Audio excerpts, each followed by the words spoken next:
professor of art in the Tarrant County College system. And when I came into the Cedars Union, I was coming out of a residency I had just done over in England. And part of what I wanted to do was, one, to process all of the information, but also to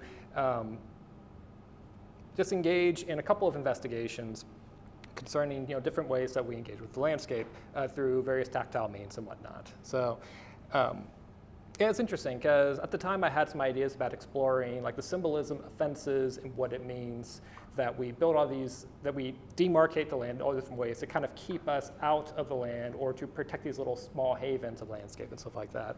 And so it's always been kind of reflecting on what exactly our relationship is, how do we engage it, do we even have any meaningful engagements at all, or are we always just kind of cruising around trying to find place to place. So while I was part of the union, I did 33 paintings, or 47, depending on how you count them.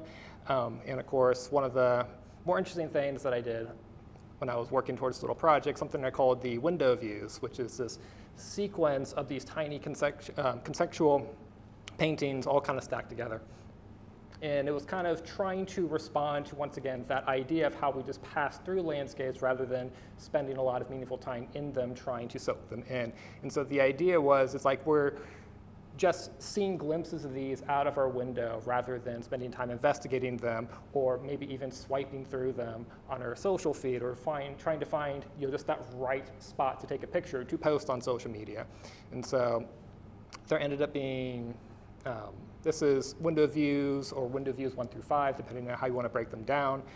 But yeah, I was just trying to articulate something of that phenomenon that we have, this strange voyeuristic relationship that we have with the landscape.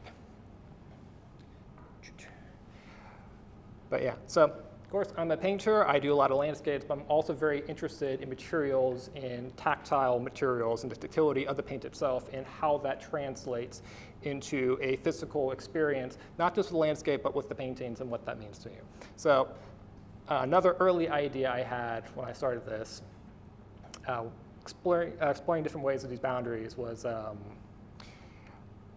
I noticed just driving to the Cedars Union all the time, my stop and go traffic, there was just all these tire treads all over the highways. And so I just stopped and started collecting them and grabbing them. And I thought that the tire itself was an interesting metaphor for talking about how distant we are from these locations, especially living out here in Dallas. It's like there are kind of some green spaces around here, but most of them are incredibly tame and kind of artificial, very, very controlled experiences. And so I was like, I wanted to talk about like how far away we are from like the really wild spaces, what it takes to access them, but also a little bit talking about our emotional distance from them as well. So that's kind of where these road trips came from, or the routes, kind of talking about using this unorthodox material to talk about some more of these more traditional compositions, kind of combining these two worlds of like the old expression with kind of our busy lives, and like, is there really any kind of connection between like the landscapes of the past and our modern day? All right. But also, while here, I had the privilege of being in 5 solo shows, and I didn't really count the group shows, probably a dozen or more.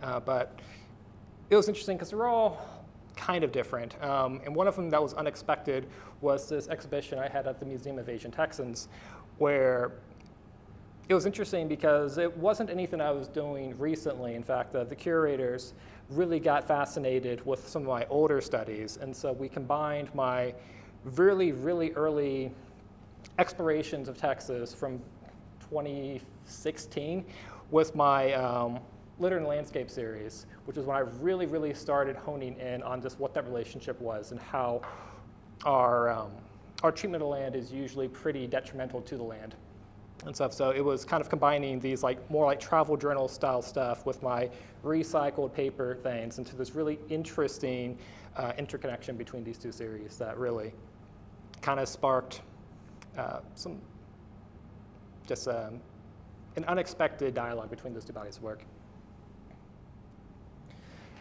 But I think what I had the most fun doing was when this show, Primal Pilgrimage, came live in Oak Cliff Cultural Center, because like I said, I wanted to explore like the symbolism of like the fence and how that separates us from the landscape. And so it kind of turned into this installation of me using these fence-style paintings, but interspersed with these portable fence walls to kind of have the more traditional landscapes on top of them to create this like barrier between like the entrance of the show and where the show actually was. You had to step beyond the boundary in order to experience the show. So that's the entrance to the show over there.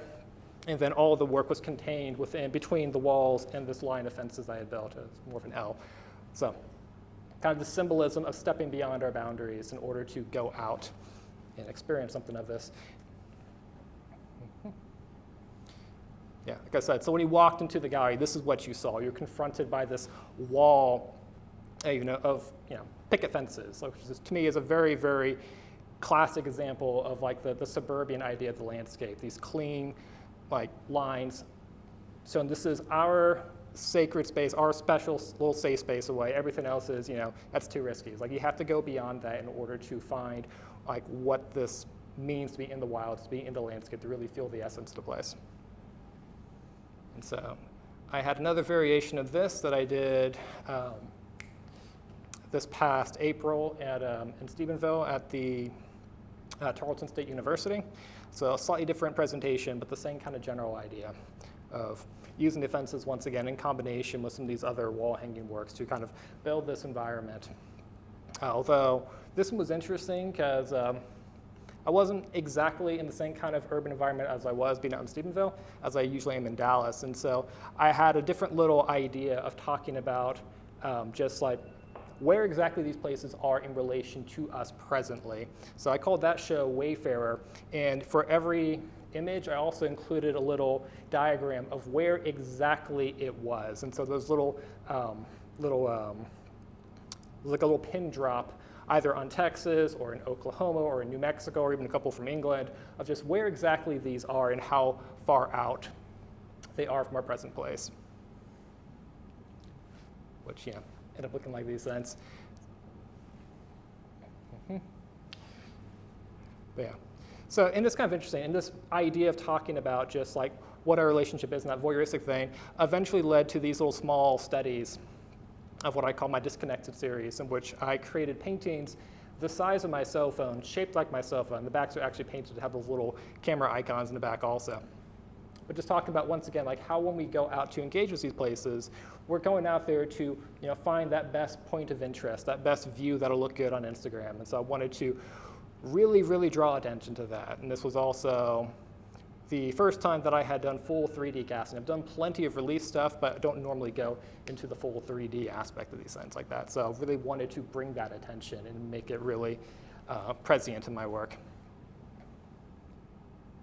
Yeah, but as for going forward, I did receive a grant from the Puffin Foundation for realizing an installation project I had, which came about from a conversation I had at Cat and Bowden's wedding celebration about taking my work about the outdoors relationship actually outside and kind of finding a version of this work that could exist in an outdoor installation. So, which is why I moved at some point away from encaustic and paper watercolor to acrylic on those tires so I could create some paintings that could actually be displayed outside. And so started thinking about a way of incorporating those imagery with the orientation of the fences, and also started including some soundscapes. I invested in a small audio recorder and began recording just wind and nature sounds as I was out in the field per se, doing my explorations there. And something I kind of was interested in also was using the different, the circular form of the fences themselves to kind of have like this mock sacredness circle kind of around it, kind of inspired by my trip to England, seeing all the old standing stones and Stonehenge and whatnot, and kind of just saying out how our view of the landscape, which used to be one tied to sacredness, has become this very, very mundane, distant thing. And so having some echo of that in this installation would be another way of articulating this point of this need for reconnection.